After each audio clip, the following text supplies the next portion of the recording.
네, 반갑습니다. 오늘도 이어서 한번 보도록 할 텐데, 저번에 이제 삼국시대의 중앙집권국가로 발전하는 과정을 좀 봤었고, 오늘은 이제 삼국의 경쟁과 발전 부분, 그래서 전성기랑, 그리고 점차 이제 삼국을 통일해가는 과정, 그리고 뭐 더 볼 수 있다면 남북국, 이렇게까지 한번 보도록 하겠습니다. 일단, 백제의 전성기 같은 경우는 이제 4세기 후반에 근초고왕 때라고 볼 수 있고요. 근초고왕 때 부자 상속제가 확립이 되면서 왕권 강화를 했고, 이를 바탕으로 열심히 영토 확장을 했던 인물입니다. 그래서 마한의 전 지역 차지하고 남해안까지 진출했고요. 북쪽으로는 평양성을 공격해서 당시 고구려 왕이었던 고국 원왕을 전사시키기도 하면서 엄청나게 강성했던 삼국에서 이제 가장 강력한 모습을 보일 때가 요때예요. 그래서 백제 전성기는 거의 뭐 너무 이르게 왔죠. 그리고 빨리 져버렸습니다. 그리고 뭐 해외 진출을 했다 뭐 이런 얘기도 있는데, 뭐 이게 뭐 실제로 가능한 얘기냐 아니냐 뭐 썰은 굉장히 많지만, 일단 뭐 식민 뭐 지배를 했는지 그런 것까지 뭐 점령했는 것까지 모르겠지만, 중국의 요서나 그리고 산둥 그리고 일본의 규슈 지방으로까지 뭐 진출했다 이런 얘기가 있습니다. 그래서 요서 산둥은 중국에서도 우리랑 아주 접하고 있는 부분이기도 하고, 규슈도 우리랑 아주 가깝죠. 특히 이게 좀 신빙성 있다 느껴지는 부분은 일본 같은 경우가 특히 백제랑 외가 아주 가까운 사이였거든요. 그래서 뭔가 백제랑 일찍부터 관계를 맺는 것들이 좀 있지 않았나 싶습니다. 자, 그러다가 국가적인 위기를 맞게 된 때는 아무래도 이제 고구려가 아주 강성할 때라고 보면 되는데, 5세기 후반에 고구려 장수왕이 남진 정책, 남하를 추진하게 되죠. 그러면서 평양성으로 수도를 옮기고 남쪽으로 막 치고 내려오게 되는데, 그러다 보니까 이제 결국 이제 백제는 밀려 내려가서 수도를 옮기게 되죠. 장수왕이 결국 수도까지 쳐들어와서 당시 백제 계로왕을 죽이면서 안가품을 하게 되죠. 복수를 성공하게 되고, 그래서 백제는 위례성에서 웅진으로 옮기게 됩니다. 그래서 지금의 이제 공주, 밤 유명한 데죠. 그래서 공주로 옮기게 되는 거고, 웅진성은 사실 근데 수도로서는 그렇게 적합한 곳은 아니래요. 그러니까 영토가 막 그렇게 되게 넓거나 뭐 이런 데도 아니고 조금 좁고, 대신에 좀 방어에 유리한 그런 곳이었다고 합니다. 아무래도 쫓겨 내려가다 보니까 그런 곳으로 천도한 것 같고요. 그리고 살아남기 위해서 신라 왕실과 혼인관계를 맺게 되죠. 그래서 동맹을 맺게 됩니다. 동성왕. 그리고 무령왕 때 이제 웅진 시대 때 아주 잘 나갔던 왕이 이제 무령왕이라고 보면 되는데, 담로를 설치하게 되면서 지방에 왕족을 파견해서 좀 지방을 좀 통제하는 그런 모습이 나타나면서 왕권을 좀 강한 걸로 볼 수 있고, 중국 남조의 양이란 곳이랑 국교를 맺었습니다. 여러분들 2학년 때 위진남북조 할 때 그 남조예요. 남북조 할 때 그 남조.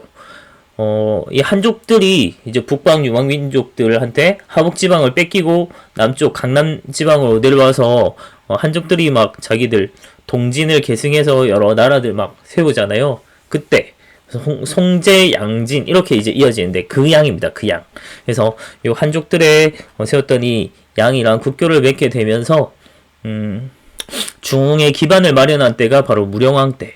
그래서 요런 이제 중국과 교류했다는 걸 잘 보여주는 흔적이 바로 무령왕 능이 무덤 양식이 이제 벽돌 무덤이었다. 요런 거죠. 그 다음에 뭐 제2의 전성기라고 볼 수 있는 게 바로 성왕 때라고 볼 수 있을 것 같은데요.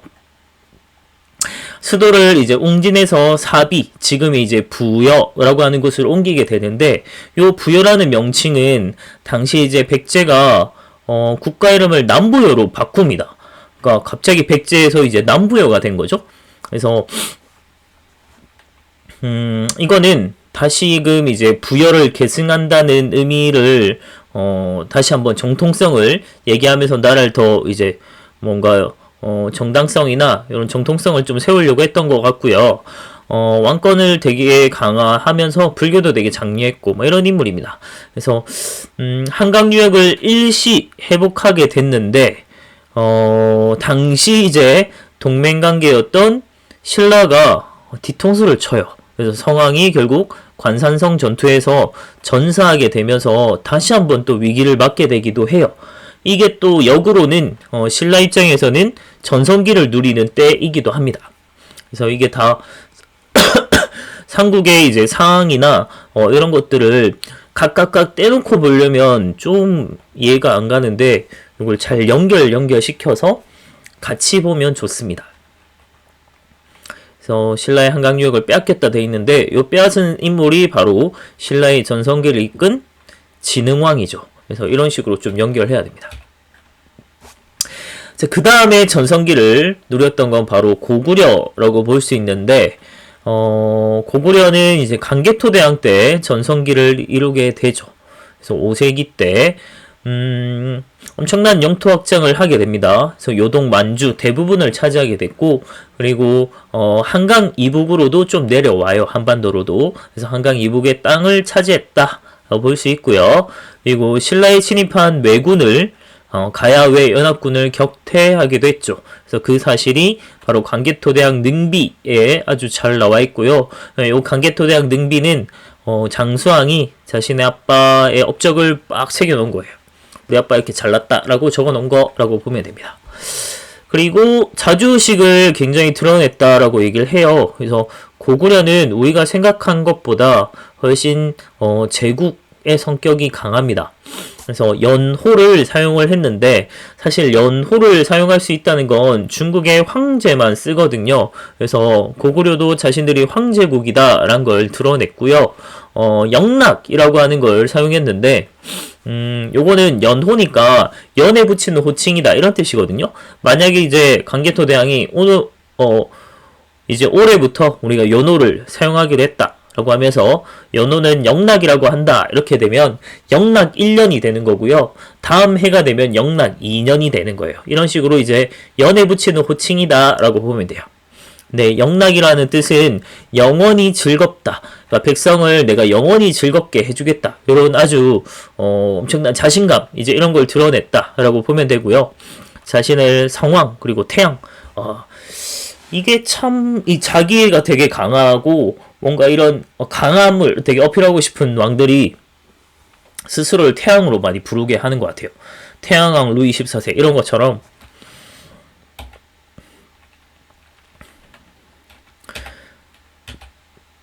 자, 그 다음에 강개토대왕은 엄청난 정복군주였지만 생을 좀 빨리 마감하죠. 이게 참 아이러니한 게 역사적으로 보면 엄청난 정복군주들 있잖아요. 살생을 정말 많이 한 이런 군주들이 좀 빨리 죽어요. 약간 뭔가 죄를 많이 지어서 그럴 수도 있고 살생을 너무 많이 해서 그럴 수도 있고 어쨌든 아들 장수왕까지 이제 전성기 5세기 전성기로 이제 이어서 본다라고 보면 되는데 뭐 강개토대왕 때 이미 북쪽으로는 많이 넓혀놨고 그래서 장수왕은 한반도 쪽으로 좀 깊이 들어오려고 합니다. 그래서 남진 정책을 추진하게 됐고요. 그래서 수도를 아예 한반도 쪽으로 들어와요. 그래서 국내성에서 평양성으로 이동하게 되는데 요게 사실은 단순하게 뭐 남진 정책을 하려고 하는 이런 의도뿐만이 아니고 왕권 강화도 굉장히 관련이 있습니다. 이게 왜냐면 국내성에 도읍을 해서 쭉 이제 있다 보니까 당시 귀족들의 세력 기반이 전부 이제 국내성에 다 머물고 있는 거고 이런 귀족들의 세력 기반을 없애고 왕권을 강화하려면 수도로 옮겨버리면 되죠. 뭐.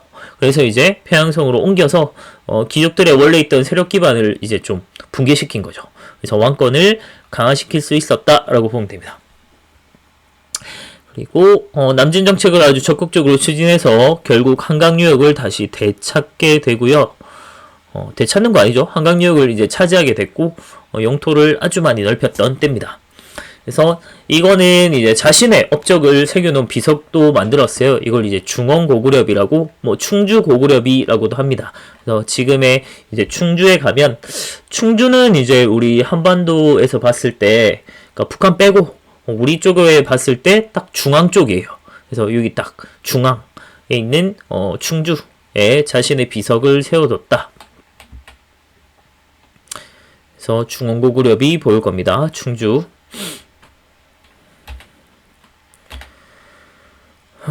그리고 신라 같은 경우는 백제 동성왕 때 신라는 이제 눌지왕이었는데 이때 나제 동맹, 결혼 동맹을 체결하면서 고구려 간섭을 좀 벗어나고자 했고요.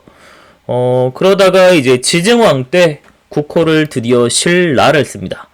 우리가 쭉 이제 신라라고 생각을 해서 그래서 원래 신라 아니었나 이렇게 생각하면 안 되죠. 원래는 사로국이었죠. 이 사로국이 이제 드디어 지증왕 때 되어서야 신라라고 하는 명칭을 쓰게 됩니다. 새로운 신자에 펼칠 라자. 새롭게 펼쳐나가겠다. 삼남안상에 우리가 쫙 펼쳐나가겠다. 뭐 이런 뜻이에요. 근데 실제로는 한반도 전체도 펼쳐나가지 못했죠. 그래서 참 그게 안타까운데, 어쨌든 이런 신라라고 하는 새로운 국호를 아주 포부 있게 했고요. 왕의 칭호를 드디어 왕으로 바꾸게 됩니다. 무슨 말인가 싶겠지만 사실 마리깐이었잖아요. 대군장이라는 의미에서 드디어 왕이라고 하는 중국식 요 왕의 칭호를 사용하게 된 거고요. 그리고 요때 우상국을 정벌하기도 했습니다. 그리고 우경, 우경 우리 2학년 때 여러분들이 그 중국사 배울 때 아마 우경이 중국은 아주 빨리 시작하거든요. 춘추전국 시대 이런 때도 이제 벌써 나오는데 요때 이제 사용했다는 기록이 나오고요. 그리고 버풍왕 때 되면 2차돈의 순교라고 아마 들어봤을 겁니다. 목을 자르면 흰 피가 솟고 꽃비가 내리고 이런 말도 안 되는 그런 뭔가 쇼를 한 것 같아요. 그래서 이런 걸 통해서 이제 불교를 공인하게 된 인물이 바로 버풍이죠. 그래서 버풍이라고 하는 명칭 자체가 불법을 흥하게 하다. 그러니까 불교의 법도를 일으킨 왕이다. 이런 뜻이거든요. 그래서 버풍. 그래서 불교를 공인한 왕이다. 이런 뜻입니다. 신라 같은 경우가 사실은 일찍이 이제 고구려를 통해서 불교를 전례를 받았거든요. 근데 귀족들의 반대가 엄청나게 심했어요. 그거는 아무래도 기존의 이제 전통적인 자기들 부족제 이런 신앙을 되게 지키고자 했던 게 강했던 것 같고, 버풍은 이런 걸 다 밀어붙이고 불교를 공인해서 결국 이제 왕권을 강화하는데 좀 성공을 했다라고 볼 수 있습니다. 그리고 버풍왕 때 되어서야 갖가지 중앙집권 체제가 다 완성이 돼요. 그러니까 율령도 반포했고요. 관등이라고 하는 관리의 등급이죠. 이런 조직을 정비해가는 게 단순하게 관리의 등급을 매겼다 이런 뜻이 아니고 기존의 족장 세력들을 신하로 이제 들이게 되면서 그 서열에 따라 이렇게 관리의 등급을 매겨준 거거든요. 그래서 관등제라고 하는 게 단순하게 그냥 관리의 등급 이런 뜻이 아니고 공복도 마찬가지입니다.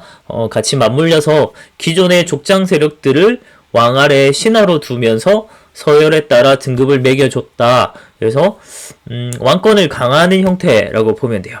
그리고 병부를 설치하면서 군사권을 장악을 했고 골품제도 막 정비하기도 했고 귀족 대표인 상대 등 이런 걸 설치했던 인물이 바로 버풍왕 때입니다. 그러니까 신라 입장에서 온갖 체제를 다 확립시켰던 인물이라고 보면 되죠. 이런 걸 이제 바탕으로 자신감이 생겼나봐요. 그래서 얘도 연호를 사용했습니다. 건원이라고 해서 기원을 세운다 이런 뜻이에요. 그래서 중국과 아주 대등하다는 자주의식을 표현하고 있었고요.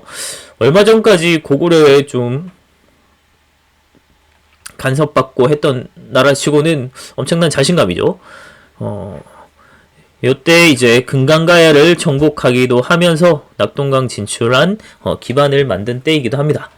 금강가야가 원래 정기 가야연맹을 이끌던 아주 가야의 맹주였는데 사실은 가야 외 연합군 해서 쳐들어왔을 때 강개토대왕한테 완전히 거의 발리죠. 그러면서 이제 금강가야는 엄청나게 쇠퇴되게 되거든요. 그 막타를 먹은 게 바로 버풍왕 때다라고 보면 됩니다. 그리고 신라의 전성기를 이끈 인물은 바로 진흥왕이죠. 6세기. 그래서 4세기 근초공왕 백제 전성기, 다음 5세기 때 강개토 장르수 고구려 전성기, 다음 6세기 진흥왕 때 이제 신라 전성기 이렇게 이어진다고 보면 됩니다. 진흥왕 때는 화랑도를 개편해서 인재 양성하는 아주 대대적인 통일하는 세력 기반으로 삼았고요. 다음에 한강 상류 지역을 획득했던 인물이기도 합니다. 아까 우리 성왕 얘기할 때, 백제 성왕 얘기할 때 잠시 진흥왕 얘기를 했었는데, 성왕하고 당시 이제 결혼 동맹 관계였는데, 요걸 뒤통수 치고, 전사시킨 다음에 빼앗았던 인물이 바로 진흥왕이라고 보면 돼요. 그리고, 대가야를 정복하면서 이제 가야 지역을 싹 정리하게 됩니다. 요런 이제 자신감을 바탕으로, 자신의 비석을 막 세워놔요. 4개의 순습이랑 단양신라 적성비 이런 걸 이제 건립하게 됩니다. 위치를 좀 봐두면 좋을 것 같은데 순습이라고 하는 거는 왕이 그 지역에 뭐 순찰했다 이런 뜻이거든요. 순행을 나갔다 이런 건데 그런 기록을 남긴 비석이다. 그 뜻은 왕이 요 지역을 점령했다라고 생각을 하면 되는 거예요. 그래서 제일 위부터 보면 마올령비, 황초령비 요게 이제 지금의 우리는 갈 수 없는 개마고원 일대 쪽이라고 보면 되거든요. 그러니까 아주 고구려의 깊숙한 지역까지도 진출했다라고 볼 수 있는 거고 사실은 요게 최소한의 인 거죠. 정확히는 더 멀리, 더 위까지 올라갔을 수도 있다는 얘기입니다. 비석만 여기 세웠다는 거지 여기가 경계선이라는 뜻은 아니거든요. 그래서 어쩌면 더 높이 올라갔을 수도 있다는 얘기입니다. 그 다음에 북한산비 그리고 단양신라 적성비는 같이 묶어서 보면 단양신라 적성비 같은 경우는 한강 하류 지역이라고 보면 될 것 같고요. 북한산비는 이때 북한은 정은이랑 아무 관련이 없는 그런 곳입니다. 북한산이 있죠. 지금 서울에 가면 북한강도 있어요. 그래서 이거는 북한강, 남한강 이런 거는 그냥 한강의 북쪽, 남쪽 이런 뜻이에요. 마찬가지 북한산비도 지금의 우리 생각하는 북한이랑은 전혀 다른 개념입니다.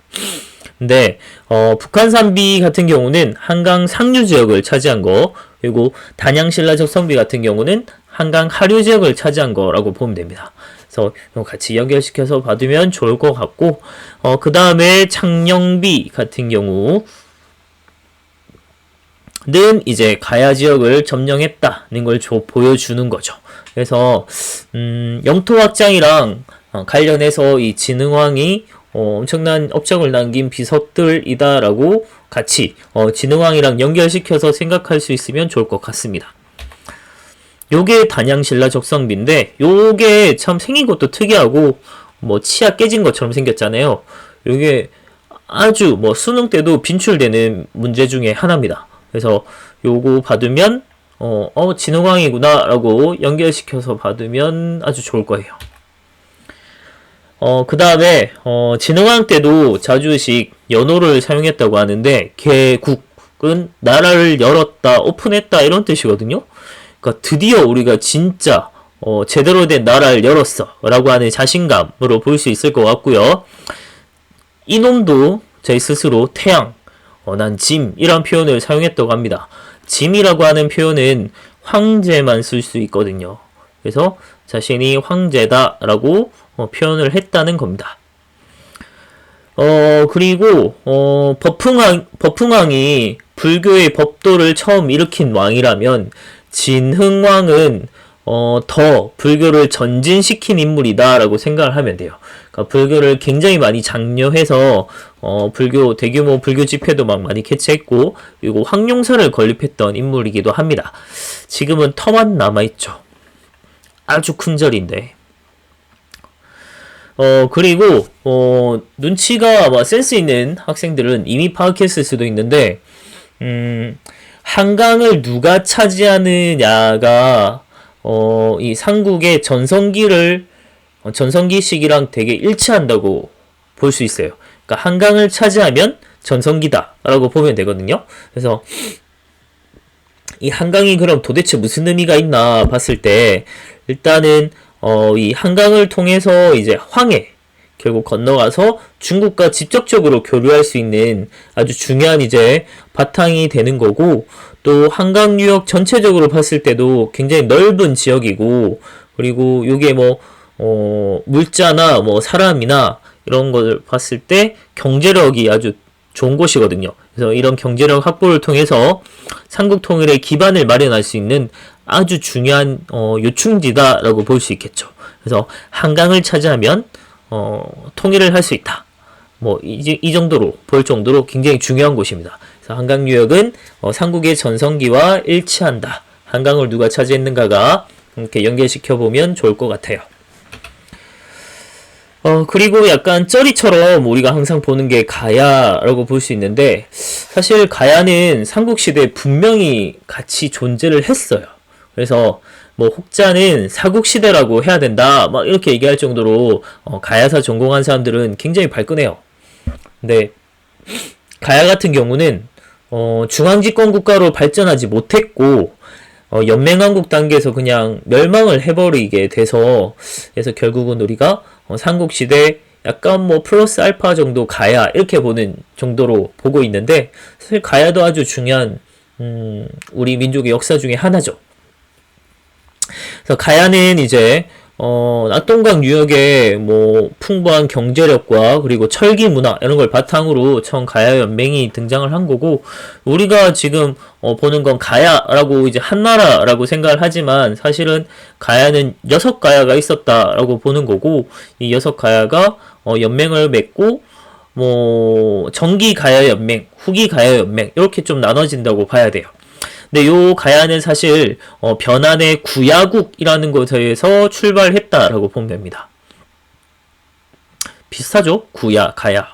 그리고 사로국, 신라. 그래서 이렇게 뭔가 좀 비슷하게 좀 볼 수 있는데, 먼저 이제 정기 가야 연맹은 김해의 금강가야 중심으로 발달했고, 요 김해 지역이 워낙 평야가 유명하잖아요. 그래서 이런 경제력에다가 철도 되게 풍부했다고 하니까 이런 걸 바탕으로 해상 활동도 활발하게 하고 아주 경제력으로나 아니면 문화적으로는 굉장히 뛰어났던 곳이 가야였습니다.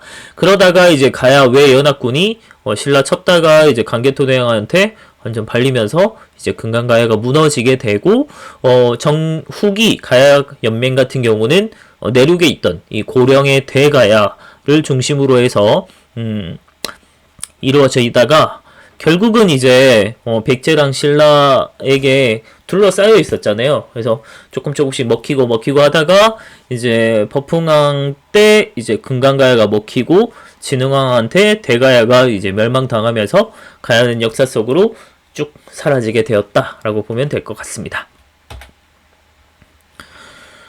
그래서 가야는 요렇게 있었대요. 그래서 여러분들이 나중에 요 지역들을 한번 다 가보면 전부 가야라고 한 지명이 다 있어요. 김해에 가도 그렇고요, 뭐 고성에도 있고요, 뭐 함안에도 가면 있고, 고령에도 가면 있고, 성주에도 있고, 다 가야. 무슨 뭐 김해시 안에 뭐 가야 지명이 또 있고, 함안에도 가면 가야읍이라고 해서 뭐 가야 이렇게 지명 다 있고 다 있어요. 그래서 자기들 요 나라들이 아니죠. 요 지금 있는 요 도시들이 전부 다 이제 가야라고 하는 걸 좀 많이 문화가 많이 남아있다, 그런 걸 생각해 볼 수 있습니다. 이런 가야가 도대체 왜 연맹왕국에 그냥 머물렀을까라는 생각을 좀 해보면, 6가야들이 서로 국력이 너무 비슷비슷했대요. 다 비등비등한 거예요. 그래서 독자적인 세력을 형성하기가 좀 어려웠어요. 어느 하나가 되게 강력했으면 나머지 다 먹었을 텐데, 너무 비슷비슷하다 보니까 아주 독자적인 세력이 잘 형성이 좀 어려웠고, 또 한편으로는 평야지대에다가 막 철도 풍부하면서 경제력이 워낙 좋다 보니까 단일하게 꼭 합쳐져야 되나? 이런 생각을 못 했대요. 좀 생각을 못 해서 그냥 이제 자기들끼리 그냥 잘 지내다가 결국은 문화는 되게 발전했지만 뭐 결국 멸망하게 되는 요렇게 되는 거죠. 그래서 경제력이 워낙 좋다 보니까 그래서 문화는 굉장히 발전했던 게 바로 가야였다고 해요. 그래서 신라에 이제 영향을 줘서 가야금 이런 것도 나오게 되는 거고, 그다음 일본의 고대 문화 발전에 또 이바지해서 일본의 스에키토기라든지 이런 것들이 이제 가야의 영향을 받아서 나오게 되었다. 스에키토기 이렇게 생긴 것들입니다. 가야는 이렇게 철로 된 것들이 많죠. 철이 워낙 풍부했으니까. 생각보다 너무 오래 걸리네.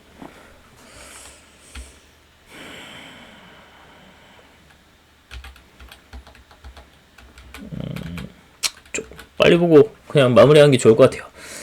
다 끝내고 나중에 이제 남북국 또 따로 보면 될 것 같습니다.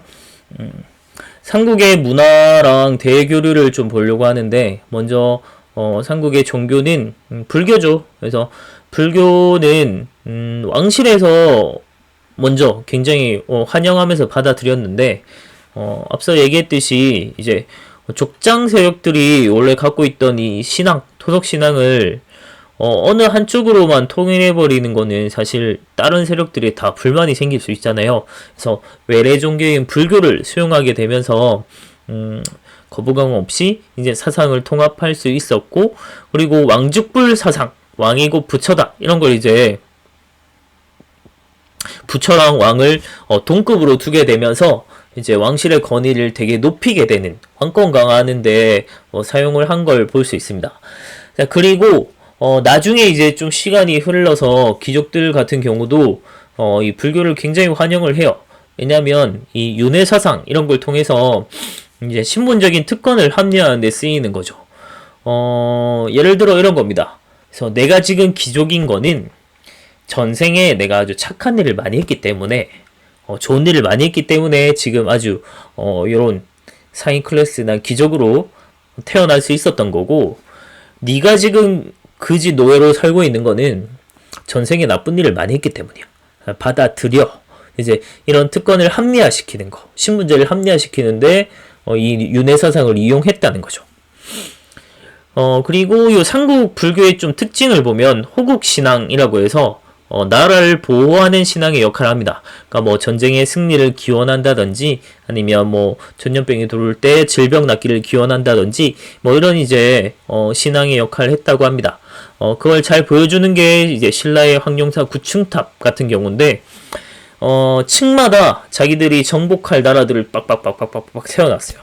그래서 실제로 다 지키지 못했지만, 그리고 백제 밀사 같은 경우도 이런 호국신앙에 해당이 됩니다. 그리고 불교식 이름의 왕, 신라 법흥왕, 진흥왕 이런 것도 있고요. 그다음 백제 성왕 같은 경우도 불교식 왕명입니다. 그리고 신라에서는 이제 화랑도 애들이 따랐던 5가지 계율, 뭐 임전무태라든지 뭐 이런 것들이 이제 원광이라고 하는 스님이 만든 거거든요. 5가지 계율. 그래서 그걸 이제 아주 잘 보여주는 게 바로 살생유택. 살생을 할 때는 좀 가림이 있어야 된다, 뭐 이런 거거든요.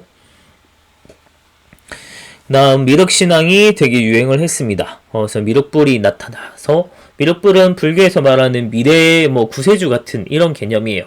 그래서 이런 사람이 나타나서 이상적인 불국토를 건설할 거다라고 믿었습니다. 다음 불교 워낙 발달했다 보니까 미술도 크게 발달했는데, 주로 이제 탑이나 불상 이런 불교 미술품들이 많이 만들어졌고, 신라의 황룡사라든지 아니면 백제 밀사 이런 것들이 아주 중요한 엄청난 거대한 대규모의 절인데 지금은 다 터만 남아있죠. 그리고 탑이라고 하는 건 불교에서 아주 중요한 이제 건축물로 볼 수 있겠죠. 그래서 요거는 부처의 사리를 모셔두는 정말 부처님과 같은 동급으로 볼 정도로 굉장히 중요한 게 바로 탑이에요. 그래서 이런 탑을 많이 만들었는데, 처음에는 삼국이 아주 규모가 큰 목탑을 많이 만들다가 점차 이제 석탑으로 많이 바꾸게 돼요. 그래서 굉장히 안정감 있고 균형감 있는 3층 석탑 이런 것들이 많이 만들어졌죠. 그래서 삼국의 탑 같은 경우는 고구려는 다 목탑이어서 워낙 전쟁도 많고 이래서 다 아마 불타 없어진 것 같아요. 그래서 전해지는 탑이 없고요. 백제 같은 경우는 미륵사지 석탑이 이게 정말 큰 석탑이었는데 이게 좀 붕괴되고 이런 과정에서 일본 일제강점기 때 일본 애들이 막 시멘트 쳐바르고 이래서 굉장히 훼손이 되었다가 최근 이제 현대 들어와서 이제 우리가 이걸 복원 과정을 거쳐서 지금은 좀 깨끗하게 복원이 된 상태죠. 네, 목탑의 양식을 지고 있다라고 보고요. 그리고 정림사지 5층 석탑 이런 것도 대표적인 탑인데 이 부여의 정림사지 5층 석탑 같은 경우는 아주 백제의 아주 한이 담긴 탑입니다. 당시 그 백제 멸망시킨 당의 장군이 소정방이라는 놈이 있는데 그 놈이 요 정림사지 5층 석탑에다가 낙서를 해놨어요. 지 이름을 새겨놨습니다. 그리고 신라 같은 경우는 황룡사 9층 이것도 이제 목탑이에요. 나무로 만든 거라서 엄청나게 큰 규모의 탑인데 몽골 침입 때 소실, 불타 없어졌다는 얘기입니다. 그 다음에 분황사 석탑 같은 경우는 모전 석탑이라고 해서 모전, 그러니까 전이 벽돌 전자예요. 그리고 모는 모방하다. 그러니까 벽돌 양식을 모방한 석탑 이런 뜻입니다. 황룡사 목탑 복원해 놓은 모형도고요. 오른편이 이제 미륵사지. 요 아주 시멘트 발라서 훼손된 요런 모습입니다.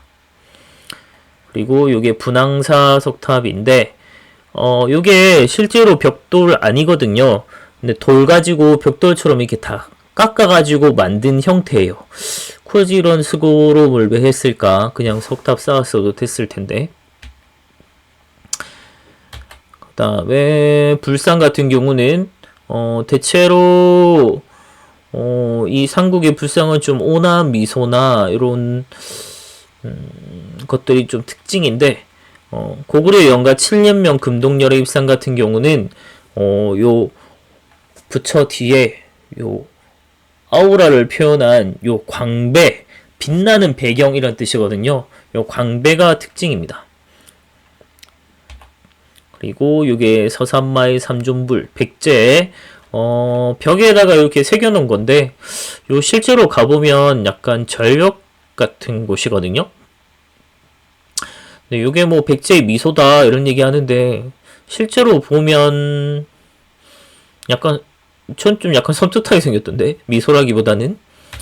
그리고 이게 경주 베리석불 입상인데 대체로 좀 다 오남 미소 이런 특징이 있고 대표적인 건 미륵보살 방가상이죠. 금동 미륵보살 방가상.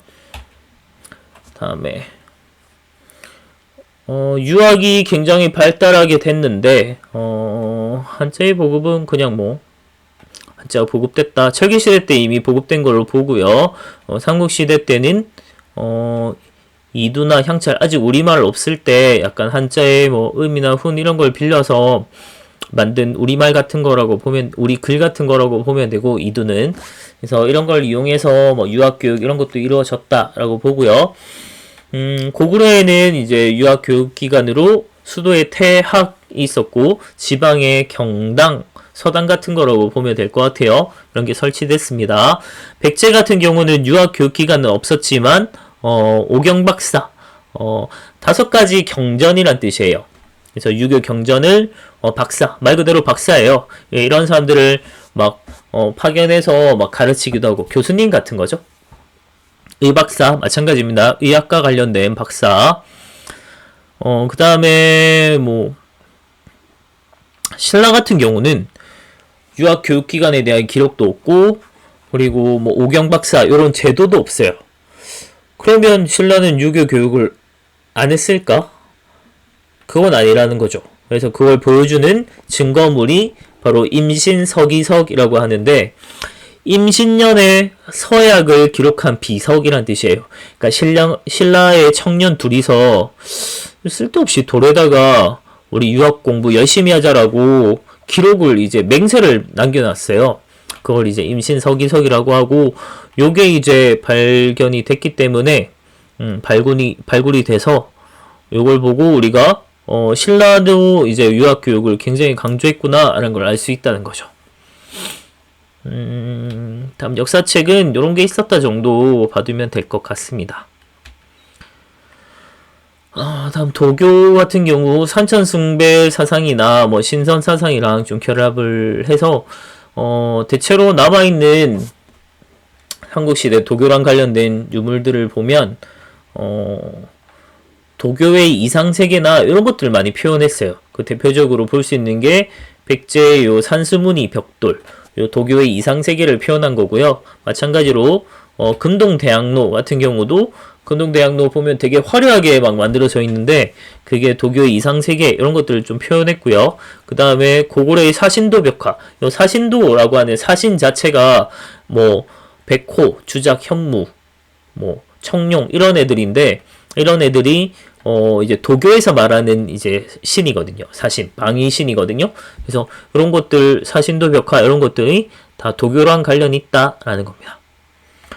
그 다음 농경과 관련해서 천문학이랑 수학이 굉장히 발달했는데, 사실 정확한 천문 관측을 하는 거는 왕의 권위랑도 굉장히 밀접한 관련이 있었습니다. 그러니까 당시에는 아직 천문학적인 그런 지식이나 이런 것들이 없던 시대라서 자연재해나 뭐 홍수가 나고 뭐 엄청난 태풍이 오고 이런 것들이 사실 당시 백성들이 어떻게 생각했냐면 왕이 정치를 못해서다, 뭐 천벌 내린 거다 이렇게 막 생각을 했어요.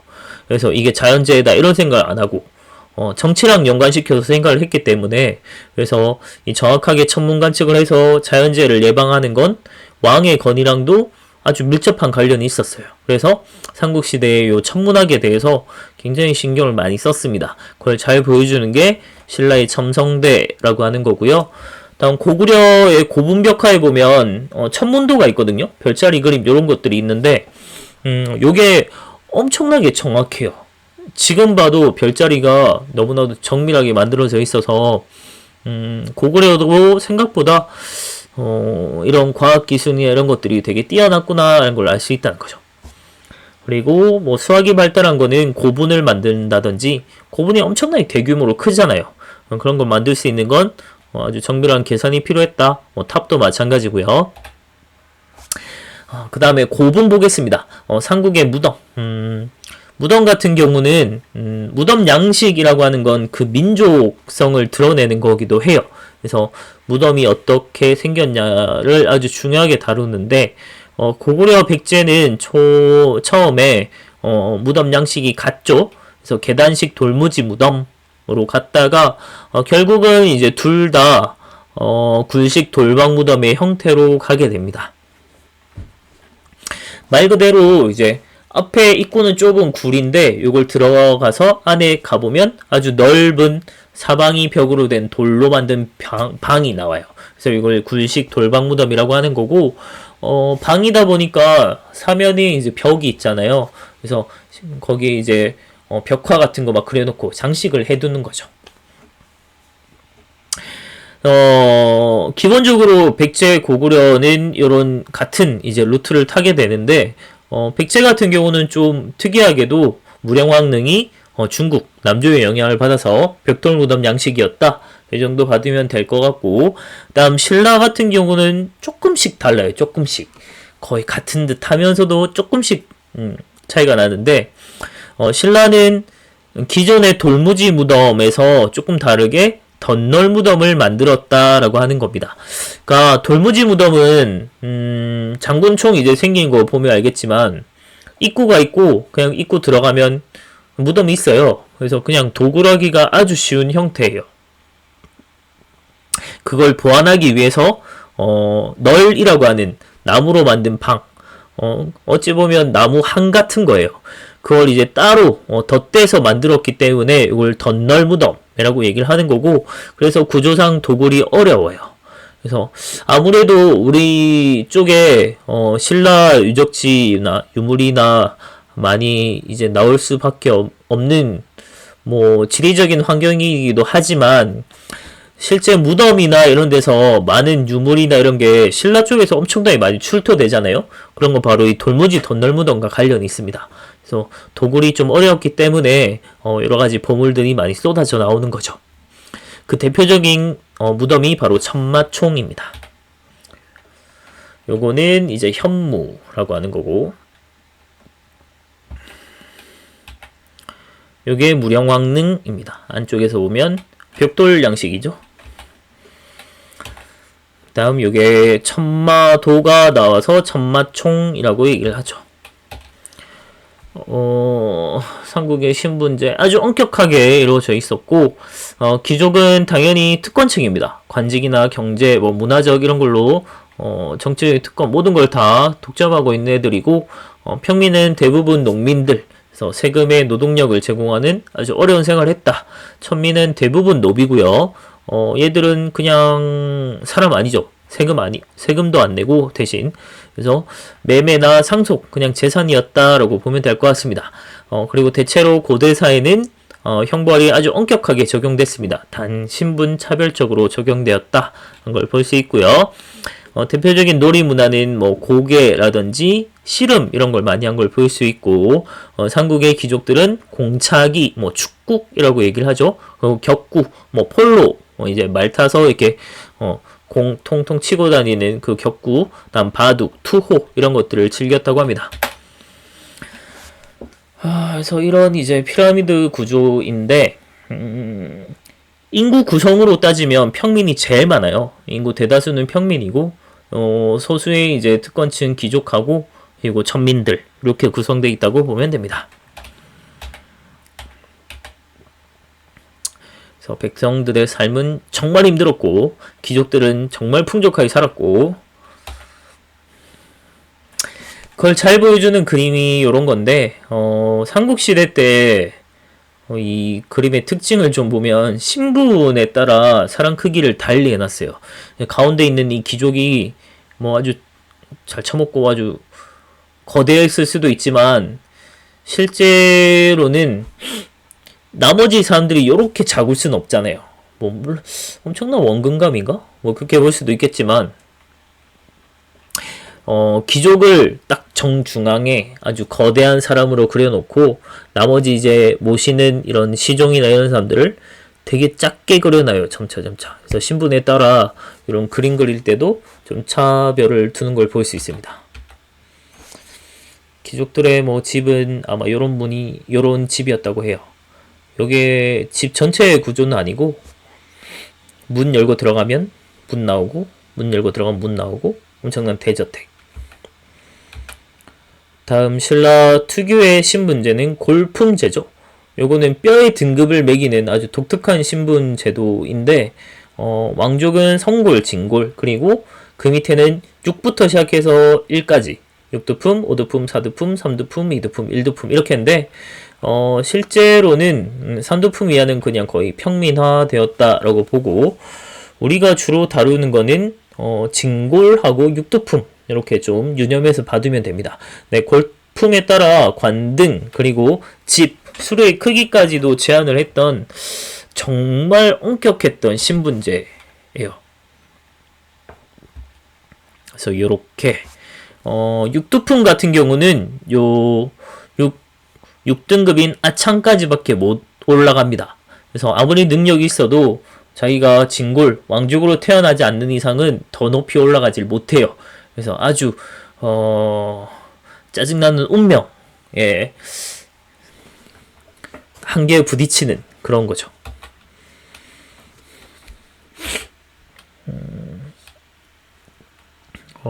너무 피곤하네. 다음 기본적으로 백성들의 의무는 조세, 요거 세금입니다.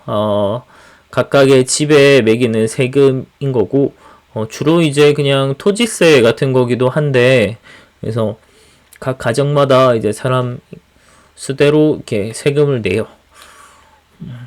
주로 이제 농사 지어서 그 수확량의 뭐 대체로 요 고대 사회 때는 거의 한 절반 정도 세금 낸다고 보면 됩니다. 그 다음에 특산물 바치는 걸 공납이라고 얘기를 하고, 역은 이제 우리 힘력자예요. 그래서 노동력을 제공하는 건데 크게 군역과 그리고 요역이라고 보면 돼요. 그러니까 군대에 가서 병사로 노동력을 제공하는 것과, 그리고 요역은 국가의 중요한 이제 뭐 토목공사 같은 거 있으면 노동력 제공하는 거예요. 근데 지금처럼 막 돈 받고 하는 거 아니고요. 당연한 의무입니다. 삼국의 대외교류 빨리 보고 맞춰야 될 것 같은데, 삼국은 서로 이제 경쟁과 협력을 되게 반복해요. 그러니까 기본적으로 한쪽이 강해지면 나머지 두 나라가 연합을 맺는 이런 형태거든요. 그래서 고구려가 처음 잘 나갈 때 나제동맹, 막 교롱동맹 해서 고구려에 막 맞서려고 했잖아요.